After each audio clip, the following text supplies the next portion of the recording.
If you don't set any goal, or you set a goal of just getting enough to pay your bills or replace what you used to make from your W-2 job, that's probably the goal that you'll get to. Do you want to become a billionaire? Then you have to think like a billionaire. Billionaires do not think about pennies and cents and dollars. They think big, and they think of ways of getting there, not of ways of not getting there. Most people learn how to fail and not to succeed.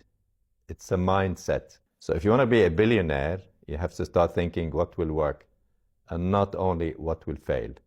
Billionaires look at their experience and say, this did not work, what can I learn from it? Okay, I would say first, most people I don't think are aiming to be billionaires. So right off the bat, I'm not sure this advice is super relevant. I think what it would have made more sense to say is if you're looking to have a significant level of success, then you have to think about what that looks like, right? It's easy to get caught up in the small stuff, the day-to-day stuff, the $5 here, $10 there in your small business and just trying to put out fires and deal with little stuff. And I think what his point is that if you stay focused on that, you're always going to kind of live in that world.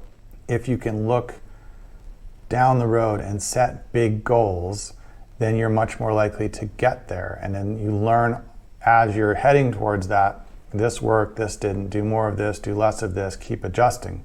If you set a goal of getting your business to $10 million, even if you've only started it 3 months ago and you've only made $5,000, you're going to take actions that you would need to be on the path to get to $10 million.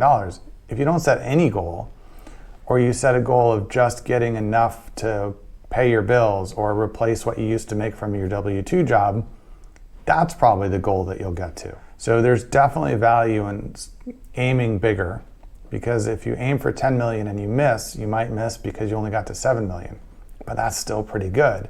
If you aim to just get to $10,000 and you miss at $7,000, well, you missed, but even $10,000 wasn't much of a yardstick to get to. So I think his point is, if you want to get to a higher level of success, you've got to start with high level goals and then adjust as you go, and not focus so much on the really small stuff, but focus on the bigger picture and how you get there and how you can get there by learning from your mistakes. I think the message makes sense, maybe just framed a little differently, because again, I think most people, if you said, well, do you want to be a billionaire? The answer would be no, I don't ever see that in my future.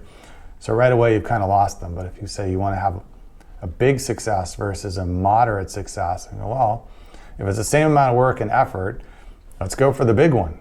And then even if you don't quite get there, you're still pretty big, and you always got next year. So I think that is more the point of what this conversation was meant to convey, and I think that is worthwhile advice.